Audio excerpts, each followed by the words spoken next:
नमस्कार साथियों, आप सभी का बहुत बहुत स्वागत है आपके अपने YouTube channel SPS study point पर। मैं सोनू आप सभी दोस्तों का बहुत बहुत स्वागत करता हूं। आज की ये वीडियो है BSc third year fifth semester के छात्र छात्राओं के लिए, जिसमें दोस्तों आज हम फिजिक्स का मॉडल पेपर डिस्कस करेंगे। इससे पहले पेपर नंबर फर्स्ट का मॉडल पेपर हमने डिस्कस कर दिया था। आज हम पेपर नंबर सेकंड का मॉडल पेपर डिस्कस करने वाले हैं। तो सेकंड पेपर का जो पेपर टाइटल है वह है digital electronics and micro processor. ये आपका पेपर टाइटल है सेकंड पेपर का, ठीक है। एनईपी के अंतर्गत जितने भी छात्र छात्राएं इस बार एग्ज़ाम दे रहे हैं फिफ्थ सेमेस्टर का, उन सभी के लिए ये इम्पॉर्टेंट है। आप सभी का 2 पेपर होगा, ठीक है। प्रत्येक सब्जेक्ट का 2 पेपर, यानी फिजिक्स का part A paper number first 75 marks का, और पेपर नंबर सेकंड जो होगा ये भी आपका जो होगा वो 75 मार्क्स का ही कराया जाएगा। तो चलिए आज के इस मॉडल पेपर को हम डिस्कस करते हैं। ओके, सभी लोग वीडियो को लाइक शेयर कर दीजिएगा, और जो भी हमारे चैनल पर नए हैं चैनल को सब्सक्राइब जरूर कर लीजिएगा। तो सबसे पहले हम वेरी शॉर्ट टाइप क्वेश्चंस को देखेंगे, यानी कि सेक्शन ए में 10 प्रश्न पूछे जाते हैं वेरी शॉर्ट टाइप के, जिनकी हम चर्चा करेंगे। और ये प्रत्येक क्वेश्चन 2 नंबर का होता है दोस्तों, और किसी किसी यूनिवर्सिटी में 3 नंबर का होता है। शब्द सीमा की अगर मैं बात कर लूँ तो 50 शब्दों में इसका आंसर आपको करना रहेगा। ओके, पहला प्रश्न है what is binary number system. आपका यूनिट नंबर फर्स्ट जो है वो है नंबर सिस्टम, जिसमें आप बाइनरी नंबर सिस्टम पढ़ते हैं, डेसिमल नंबर सिस्टम पढ़ते हैं, ऑक्टल नंबर सिस्टम क्या होते हैं। तो यहाँ पर जो सबसे प्रमुख था वो बाइनरी नंबर सिस्टम है। तो बाइनरी नंबर सिस्टम आप तैयार करेंगे और डेसिमल नंबर सिस्टम भी तैयार करके जाएंगे। तो ये पहला प्रश्न आपका वेरी शॉर्ट टाइप में बन सकता है। ओके, दूसरा जो प्रश्न है वो है बाइनरी एडिशन। बाइनरी एडिशन क्या होता है, इस पर आपको संक्षिप्त टिप्पणी लिखने के लिए पूछ सकता है, या आपसे पूछ सकता है कि व्हाट इज बाइनरी एडिशन, या फिर बाइनरी सब्ट्रैक्शन पूछ सकता है, डिवीजन पूछ सकता है, और मल्टीप्लिकेशन। तीनों आप नोट कर लीजिएगा। यहाँ पर हमने केवल एडिशन दिया है, यानी जोड़ घटाना, ठीक है। घटाव भी आ सकता है, भाग भी आ सकता है, यानी कि division, subtraction and addition and multiplication. ये तीनों में से आपसे कोई भी पूछ सकता है। एडिशन हो गया, सब्ट्रैक्शन हो गया, मल्टीप्लिकेशन हो गया, और ये डिवीज़न, ठीक है। 3 नोट कर लीजिएगा, इंपॉर्टेंट है, खासकर डिवीज़न आप तैयार करके जाएंगे। अगला जो प्रश्न है वो है लॉजिक गेट, ठीक है। लॉजिक गेट से प्रश्न आया है कि लॉजिक गेट क्या होता है, तो ये आपके लिए इम्पॉर्टेंट है। लॉजिक गेट के प्रश्न को आप तैयार करके जाएंगे, और पूरा यूनिट आपका है वो है यूनिट नंबर 3 लॉजिक गेट। तो लॉजिक गेट में क्वेश्चन किस तरह से पूछेगा, आज से पूछ लेगा कि गेट के टाइप्स बताइए। लॉजिक गेट के टाइप भी पूछ सकता है कि what is logic gate and discuss the types of gate, ठीक है। तो अब आप गेट के बारे में तैयार करेंगे। गेट में कौन कौन सा गेट होता है, सभी लोग नोट कर लीजिए भाई। आपसे कभी कोई पूछ सकता है, नॉर गेट पूछ लेगा कि नॉर गेट क्या होता है, या पूछ लेगा कि basic gate using the NOR gate, NOR gate आप बताइए। या फिर आपसे पूछ सकता है NAND गेट, नैंड गेट, ठीक है, या फिर और गेट। ये तीनों प्रमुख हैं। तो लॉजिक गेट के प्रश्न को आप तैयार करके जाएंगे। अगला आपका दिया गया है सीक्वेंटल सर्किट। यहाँ पर क्वेश्चन दिया गया है कि व्हाट इज सीक्वेंटल सर्किट। आपसे पूछ सकता है क्वेश्चन कि सीक्वेंटल जो है सर्किट क्या होती है, तो ये आप तैयार करके जाएंगे सीक्वेंटल सर्किट वेरी शॉर्ट टाइप में। और अगला जो प्रश्न है 5वां प्रश्न वो है कंट्रोल सिग्नल। क्वेश्चन बनता है कि डिस्कस द कंट्रोल सिग्नल, या फिर डिफाइन कंट्रोल सिग्नल, या आपसे पूछ लेगा कि व्हाट इज कंट्रोल सिग्नल। तो कंट्रोल सिग्नल्स को भी आप तैयार करके जाएंगे, आपके एग्जाम के दृष्टि से बहुत ही महत्वपूर्ण है, और ये रिपीटेड क्वेश्चन है मित्रों, ठीक है, वेरी शॉर्ट टाइप की। अगला जो प्रश्न है क्वेश्चन नंबर 6 वो है 8085 machine cycle. What is 8085 machine cycle क्या होती है, ये क्वेश्चन आपसे पूछ सकता है। ये आपके यूनिट नंबर 5 का क्वेश्चन है, और बहुत ही महत्वपूर्ण है, इस बात को भी विशेषकर आप ध्यान रखेंगे, ठीक है। इसी में माइक्रो प्रोसेसर के बारे में जब आप पढ़ेंगे, इसी में माइक्रो प्रोसेसर पढ़ेंगे, डेटाबेस पढ़ेंगे, ठीक है। तो ये आपके लिए इम्पॉर्टेंट है। और 8085 बस ऑर्गेनाइजेशन, ये आपका यूनिट नंबर 6 जो है उसका नाम क्या है, 8085 बस ऑर्गेनाइजेशन। ठीक है, तो इसमें आपसे पूछ सकता है कि व्हाट इज बस ऑर्गेनाइजेशन 8085। ओके, ये क्वेश्चन आप नोट करिए, क्वेश्चन एक स्टार करके नोट कर लीजिए कॉपी में। एक प्रश्न, व्हाट इज या write a short note of बस ऑर्गेनाइजेशन 8085। ओके, चलिए अगले प्रश्न की तरफ बढ़ते हैं। सभी लोग वीडियो को लाइक शेयर कर दीजिए, जो भी हमारे चैनल पर नए हैं चैनल को सब्सक्राइब जरूर कर लीजिएगा। अगला जो प्रश्न आपको तैयार करना है क्वेश्चन नंबर 7, वो है address decoding. What is address decoding, ये प्रश्न पूछा जाएगा एग्जाम में कि एड्रेस डिकोडिंग क्या होता है, ये आप बताइए। यूनिट नंबर 7 का प्रश्न है, जिसमें मेमोरी ऑफ इंटरफेसिंग से क्वेश्चन इसमें बनता है। इसमें define the memory structure and it's requirement भी पूछ लगता है, और एड्रेस डिकोडिंग ये आपका इंपॉर्टेंट है। ठीक है, तो एड्रेस डिकोडिंग को तैयार करेंगे। अगला जो क्वेश्चन नंबर 8वां प्रश्न है, programming technique. What is programming technique, ये क्वेश्चन वेरी शॉर्ट टाइप में बनता है, तो प्रोग्रामिंग टेक्निक को भी आप तैयार करके जाएंगे, आपके लिए खासकर महत्वपूर्ण है। ओके, प्रोग्रामिंग टेक्निक सबसे महत्वपूर्ण है, वीवीआईपी प्रश्न है, इसको आप ट्रिपल स्टार से मेंशन कर लीजिएगा, क्योंकि ये आपके एग्जाम में आना है इस बार 100% कन्फर्म है। बाकी तो आने की संभावना ये 100% कन्फर्म होते हैं। क्वेश्चन दो प्रकार से होते हैं, कुछ क्वेश्चन होते हैं जो एग्जाम में आना एकदम से निश्चित होता है कि ये प्रश्न पूछे ही जाएंगे, और कुछ प्रश्न होते हैं जो संभावित होते हैं। ठीक है, चलिए क्वेश्चन नंबर 9 है इंस्ट्रक्शन फॉर्मेट। क्वेश्चन आपसे पूछता है कि व्हाट इज इंस्ट्रक्शन फॉर्मेट। ठीक है, तो इंस्ट्रक्शन फॉर्मेट आपका हो गया। और 10वां प्रश्न है माइक्रो प्रोसेसर। क्वेश्चन पूछ लेता है कि व्हाट इज माइक्रो प्रोसेसर, तो माइक्रो प्रोसेसर के भी प्रश्नों को तैयार करके आप लोग जाएंगे। तो ये 10 प्रश्न रहे वेरी शॉर्ट टाइप के। ठीक है, ये 10 क्वेश्चंस आपके वेरी शॉर्ट टाइप के हैं, और इसमें लगभग 3 से 4 ऐसे प्रश्न हैं जो आपके वेरी शॉर्ट और लॉन्ग टाइम में भी बन सकते हैं। यानी आपसे एग्जामिनर पूछ सकता है write a short note on, जैसे कि एड्रेस डिकोडिंग पर आपसे बोले write a short note on address decoding, या write a short note on micro processor. ठीक है, तो इस प्रकार से कहने का तात्पर्य है कि इससे रिलेटेड प्रश्न आपके एग्जाम में बनेंगे जरूर। तो ये 10 प्रश्न आपको तैयार करके जाना है। अगर 10 प्रश्न ये तैयार हैं तो आपका वेरी शॉर्ट टाइप और शॉर्ट टाइप का क्वेश्चन भी कंप्लीट हो जाएगा। चलिए अब हम सेक्शन बी के प्रश्न की चर्चा कर लेते हैं।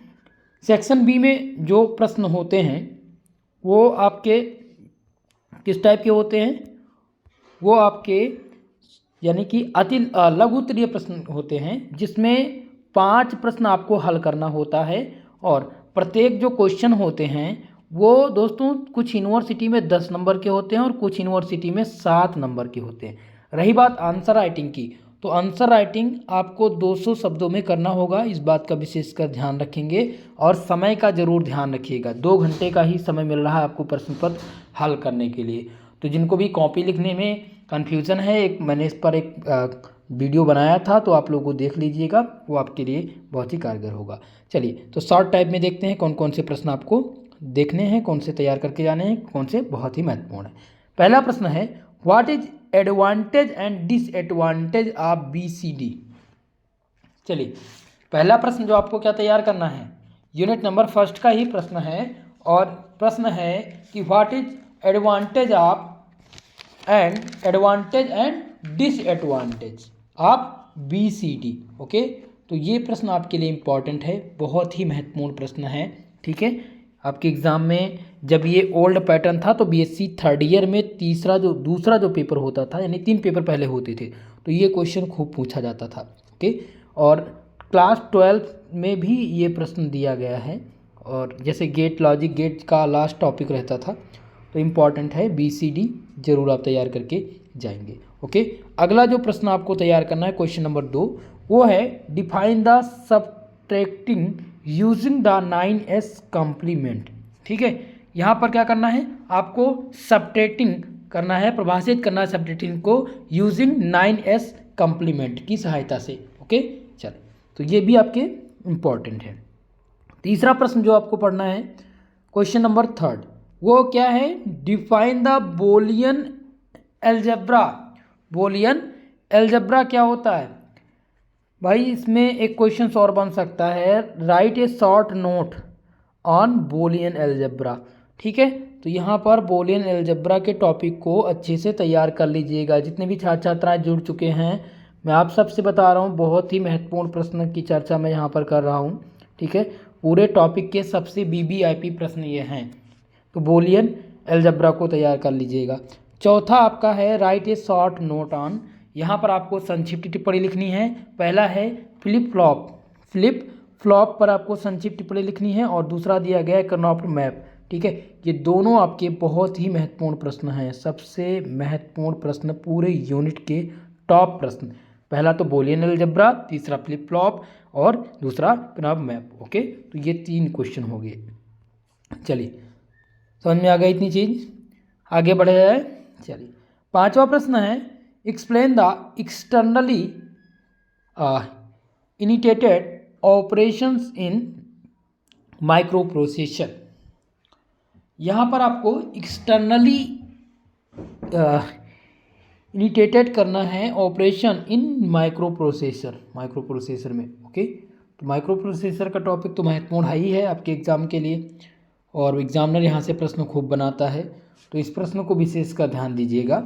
अगला प्रश्न है क्वेश्चन नंबर 6, जो आपको तैयार करके जाना है, define the memory structure and it's requirement. Memory structures क्या होते हैं और इसका रिक्वायरमेंट, इसकी आवश्यकता क्या है, ये आप बताइए। अब यहाँ मेमोरी स्ट्रक्चर की बात हो रही है, तो आप सबके मन में होगा किस मेमोरी की बात हो रही है। तो मेमोरी तो कई प्रकार की होती है, आपके दिमाग में भी एक मेमोरी लगी हुई है ना। दूसरा, और एक मेमोरी, अब मेमोरी का मतलब आप सब याददाश्त से ही समझते होंगे, है ना, कि और कोई कुछ याद कर रहा है मेमोरी से। हाँ, याददाश्त ही होती है। ओके, ठीक है, तो यहाँ पर मेमोरी का मतलब किससे है? कंप्यूटर सिस्टम से है, डिजिटल अवेयरनेस से है।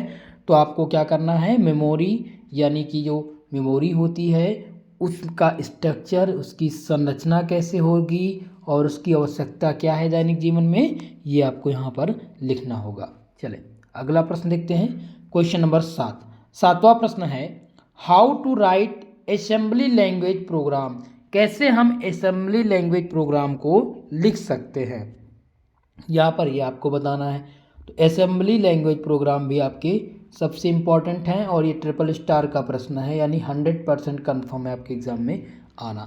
अगला जो प्रश्न है वह क्या है, यहाँ पर दिया गया है, construct NOR gate using the NAND gate only. यहाँ पर आपको नॉर गेट को परिभाषित करना है, किसकी सहायता से? नैंड गेट की सहायता से। ओके, और ये दोनों इंपॉर्टेंट है, नॉर गेट और डैंड गेट, ये दोनों आपसे पूछा जा सकता है, अलग अलग भी पूछा जा सकता है कि इन पर संक्षिप्त टिप्पणी लिखिए, और इसका स्ट्रक्चर जरूर तैयार कर लीजिएगा, स्ट्रक्चर जरूर बना के जाइएगा भैया। ठीक है, तो ये चीज़ें आपको ध्यान रहनी पड़ेगी, तभी आपको एग्जामिनर अच्छा मार्क्स देगा, तभी आपको कॉपी लिखने में मज़ा भी आएगा। जब आप स्ट्रक्चर बनाते हैं ना, तो उसकी आपकी कॉपी की खूबसूरती बढ़ जाती है, तो इस चीज़ को आपको ध्यान रखना पड़ेगा। ये 8 प्रश्न ऐसे थे जो पूरे टॉपिक के, आपके पूरे यूनिट के टॉप 10 थे, शॉर्ट टाइप के, जो मैंने आपको यहाँ पर बता दिए हैं। ये आप 8 प्रश्न तैयार करके जरूर जाइएगा, और तैयार हो या ना हो, लेकिन ये 8 प्रश्न आपको आने चाहिए, क्योंकि आप सबको पता है सेक्शन नंबर 20 सबसे ज़्यादा नंबर गेनिंग आपका सेक्शन होता है। ओके, चल अब हम लॉन्ग टाइप के प्रश्न की चर्चा कर लेते हैं। लॉन्ग टाइप में जो प्रश्न होते हैं आपके, वो तो आपको सब पता ही है, सेक्शन सी, यानी सेक्शन सी में आपके लॉन्ग टाइप दीर्घ उत्तरीय प्रश्न होते हैं, और यहाँ से आपको 2 ही प्रश्न हल करने हैं। कितने नंबर के होते हैं? ये आपके 20 नंबर के होते हैं, और कुछ यूनिवर्सिटी में 30 नंबर भी आपको मिल जाते हैं। ठीक है, तो ये यूनिवर्सिटी पर डिपेंड है। हालांकि 20 नंबर तो आपका 100% कन्फर्म ही है। इस सेक्शन से 2 प्रश्न करने हैं, 500 शब्दों में इसका आंसर करना है, यानी वर्ड्स में। ओके, चल, तो पहला प्रश्न क्या है, explain the second's complement subtraction of binary numbers. यहाँ पर परिभाषित करना है second's complement subtract of binary numbers के। ओके, तो ये पहला प्रश्न हो गया आपका लॉन्ग टाइप का। दूसरा प्रश्न क्या है, क्वेश्चन नंबर 2, लॉन्ग टाइप का जो दूसरा प्रश्न आपको तैयार करना है वो है name the universal gate. Universal gate का नाम क्या है? Giving the truth table for XOR gate. XOR gate का आपको ट्रुथ टेबल यहाँ पर बनाना होगा। ओके, तो ये आपके दूसरा जो प्रश्न है क्वेश्चन नंबर 2 लॉन्ग टाइप का, ये दूसरा प्रश्न ट्रिपल स्टार से मैं मेंशन कर दे रहा हूँ इसको, इसलिए क्योंकि आपके लिए खासकर बहुत ही महत्वपूर्ण है और इस बार एग्जाम में आएगा। ओके, अगला प्रश्न देखते हैं क्वेश्चन नंबर 3। तीसरा प्रश्न है explain the externally initiated operation in micro processor. Okay, तो ये क्वेश्चन मैंने शॉर्ट टाइम में भी डाला है और लॉन्ग में भी डाला, क्योंकि ये दोनों में आने की संभावना है, तो दोनों आपको तैयार करके जाना है। ठीक है, चौथा प्रश्न लॉन्ग टाइप का है explain the logic device. Explain logic device for the interfacing. Interfacing के लिए लॉजिक डिवाइस क्या है ये परिभाषित कीजिए। बहुत ही महत्वपूर्ण प्रश्न है और ये ट्रिपल स्टार का प्रश्न है। चारों प्रश्न आपके टॉप प्रश्न हैं। ठीक है, जो एग्जामिनर हर बार पूछता है। अगर हमारे इस वीडियो को DDU यूनिवर्सिटी के जो भी छात्र छात्राएँ देख रहे हैं, तो आपके जो 6 प्रश्न लॉन्ग टाइप के होने हैं वो आपको यहीं से मिल जाएगा।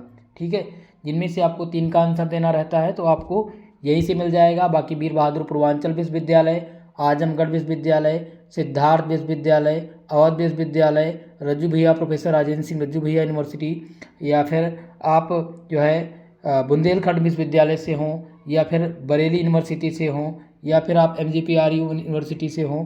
वीर बहादुर पूर्वांचल विश्वविद्यालय का मैंने नाम लिया ही है, तो जैसा कि कानपुर विश्वविद्यालय और आगरा विश्वविद्यालय, इन सब में ये ही लिखित पैटर्न पर इस बार एग्जाम होने हैं, तो सबके लिए खासकर ये महत्वपूर्ण रहेगा। ओके, तो आज की ये क्लास आप सबको कैसी रही कमेंट बॉक्स में कमेंट करके जरूर बताइएगा। दोस्तों, ये PDF आपको टेलीग्राम चैनल पर मिलेगा। टेलीग्राम पर ज्वाइन करने के लिए आप टेलीग्राम पर जाइए। अगर आपसे यूज करते हैं टेलीग्राम, तो आप सर्च कीजिए SP स्टडी पॉइंट। आप सर्च बार में जाएंगे टेलीग्राम के, वहाँ पर क्या सर्च करेंगे? SP study point. ठीक है, जैसे ही आप सर्च करेंगे तो आपको हमारा चैनल मिल जाएगा, जहाँ से आप बिल्कुल फ्री में इसको ज्वाइन कर सकते हैं और यहाँ से आप अपने क्लास के PDF नोट्स फ्री में प्राप्त कर सकते हैं। ओके दोस्तों, आप सबसे निवेदन है वीडियो को लाइक शेयर कर दीजिएगा, और जो भी हमारे चैनल पर नए हैं चैनल को सब्सक्राइब जरूर कर लीजिएगा। ओके, तो आज के लिए बस इतना ही, मिलते हैं किसी नेक्स्ट वीडियो में, तब तक के लिए जय हिंद जय भारत।